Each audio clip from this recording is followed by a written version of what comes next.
మాయా నావ. అరేబియా సముద్రం ఒడ్డున శ్యామయ్య మరియు సోంబాబు అనే పేరుగల ఇద్దరు మత్స్యకారులు నివసించేవారు. ఇద్దరూ చేపలు పట్టుకుని వాటి ద్వారా కుటుంబాన్ని పోషించుకునేవారు. శ్యామయ్య, సోంబాబు ఇద్దరూ పక్కపక్కన ఉండేవారు. వారు ప్రతిరోజు చేపలను పట్టడానికి కలిసి వెళ్లేవారు. వారిద్దరూ ఎప్పుడూ కలిసిమెలిసి ఉండేవారు. కాని వారిద్దరి ప్రవర్తన పూర్తి విరుద్ధంగా ఉండేది. శ్యామయ్య ఉన్నదాంతో సంతృప్తి చెందేవాడు. కాగా సోంబాబు అత్యాశకి ప్రతిరూపంలా ఉండేవాడు. అతను ఎల్లప్పుడూ పెద్ద చేపలను పట్టుకోవడానికి సముద్రం మధ్యలోకి వెళ్లేవాడు. కాని శ్యామయ్య తనకు లభించిన దానితో సంతోషంగా ఉండేవాడు. శ్యామయ్య, సోంబాబుల మాదిరిగానే మొత్తం గ్రామం జీవనోపాధి సముద్రంపైనే ఆధారపడి ఉంది. కాని ఒకరోజు భయంకరమైన తుఫానొచ్చింది. సముద్రం నుంచొచ్చిన పెద్ద పెద్ద అలలు ఒడ్డునున్న గ్రామాలను నాశనం చేశాయి. సముద్రంలోకి చేపలు పట్టడానికి వెళ్లిన వారు గల్లంతయ్యారు. తుఫాను తాకిడి కొంచెం తగ్గాక శ్యామయ్య అలాగే సోంబాబు ఇద్దరూ తమ దెబ్బతిన్న ఇళ్లను బాగు చేసుకోవడం మొదలుపెట్టారు. అప్పుడు అక్కడికి ఒక సాధువు వచ్చి సోంబాబుతో ఇలా అన్నాడు. నేను కుంభమేళ యాత్రకి వెళుతున్నాను, కానీ ఈ తుఫాను కారణంగా ముందుకు వెళ్ళలేను. కాబట్టి మీకు అభ్యంతరం లేకపోతే ఇక్కడే కొన్ని రోజులు ఉండడానికి నాకు ఆశ్రయం ఇస్తారా? అరే మహన్ బాబా, నీకు కనిపించడం లేదా? ఇక్కడ మాకే నిలిచేందుకు నిలువు నీడలేదు. ఇక నీకేటి నేనిచ్చేది? ఎల్లు ఇంకెక్కడ ఏదైనా చూసుకో. ఎల్లు.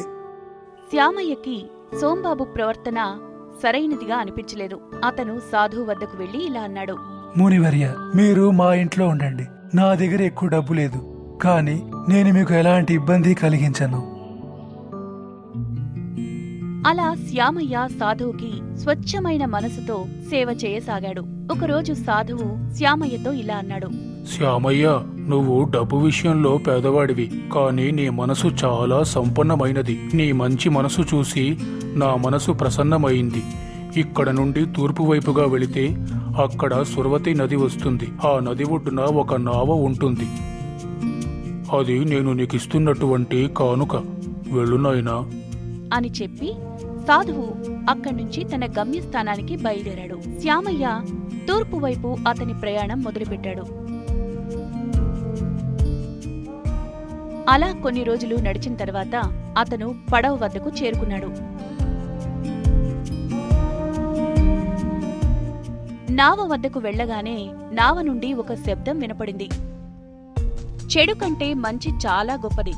మీ ప్రయాణం కోసమై నేనొక మాయా నావను. శ్యామయ్య ఆ నావలో కూర్చుని నడపడం ప్రారంభించాడు. అలా నావ వెళ్తుంటే సముద్రం నుండి డబ్బు నోట్లు పడవలో పడుతున్నాయి. శ్యామయ్య ఆ అద్భుత దృశ్యాన్ని అలా చూస్తూ ఉండిపోయాడు. ఓ భగవంతుడా, ఇక్కడేం జరుగుతోంది? ఇంత ధనమా? చాలా ధనముంది. ఈ ధనం మా గ్రామం మొత్తానికి సరిపోతుంది. శ్యామయ్య సన్యాసికి మనస్సులోనే నమస్కరించాడు. అలాగే తుఫాను తాకిడికి గురైన ప్రజలకు మొత్తం డబ్బును పంచిపెట్టాడు. అలా శ్యామయ్య మాయా పడవ నుండి డబ్బు తెచ్చినప్పుడల్లా అతను తన కోసం కొద్దిగా ఉంచుకున్నాడు. మరియు మిగిలిందంతా ప్రజలకే పంచిపెట్టేవాడు. ఇదంతా చూసిన సోంబాబు ఆలోచించసాగాడు. ఆయనకి అంత డబ్బు ఎక్కడి నుంచి వస్తుంది? ఎవరంత సామాజిక సేవ చేస్తున్నారు? ఇప్పుడు వారి చేపలు పట్టుకుంది కూడా రారు. అలా విషయం తెలుసుకోవడానికి సోంబాబు శ్యామయ్య వద్దకెళ్లాడు. శ్యామయ్యన్న, నేను మీ సహాయాన్ని ఎప్పటికీ మర్చిపోలేను.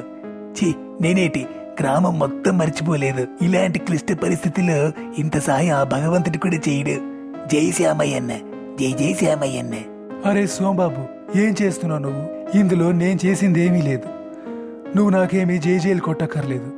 నువ్వు చేయాలనుకునే ఆ జైజయ ధ్వానాలు ఆ మాయా నావకి చెయ్యి. ఎందుకంటే ఇదంతా ఆ మాయా నావ వల్లే సాధ్యమైంది. శ్యామయ్య సోంబాబుని తన మిత్రుడిలా భావించి జరిగిందంతా చెప్పాడు. కాని సోంబాబు కుటిల బుద్ధి ఇంకా అత్యాశ కలవాడు. అతను మాయా నావను సొంతం చేసుకోవడం ఎలా అని ఆలోచించసాగాడు. ఇతనంత మూర్ఖుడు. మాయా నావ ఉన్నప్పటికీ ఇంకా గుడిసెలోనే ఉంటున్నాడు. కానీ ఇది ఒకందుకు మంచిది. ఆడి తెలివి తక్కువతనం వల్ల నా అదృష్ట తలుపులు తెరుచుకోబోతున్నాయి. ఒక్కసారి ఆ మాయానావ నా చేతికి దొరికితేనే కానీ ఆడు బతికుండగా ఆ పడవ నాకు దక్కదు. మొత్తం గ్రామానికి సహాయం చేయడానికి వాడుతున్నాడు. మరుసటి రోజు ఉదయం సోంబాబు శ్యామయ్యతో కలిసి సముద్రం మీదికి వెళ్లాడు. మరియు ఇద్దరూ సముద్రం మధ్యలోకి వెళ్ళాక అతను శ్యామయ్యపై వల వేసి సముద్రంలోకి విసిరాడు. తిరిగి అక్కడ్నుంచి వెళ్లిపోవడానికి నావ నడపడం మొదలుపెట్టాడు. ఎప్పుడైతే నావ నడపడం మొదలుపెట్టాడో అప్పుడు అందులోకి నోట్లు బదులుగా పెద్ద పెద్ద మొసళ్ళొచ్చి పడసాగాయి. అతను ఏదైనా చెయ్యాలి అనుకునే లోపే ఆ మొసళ్ళు అతనిపై దాడి చేశాయి. అతను చనిపోయాడు.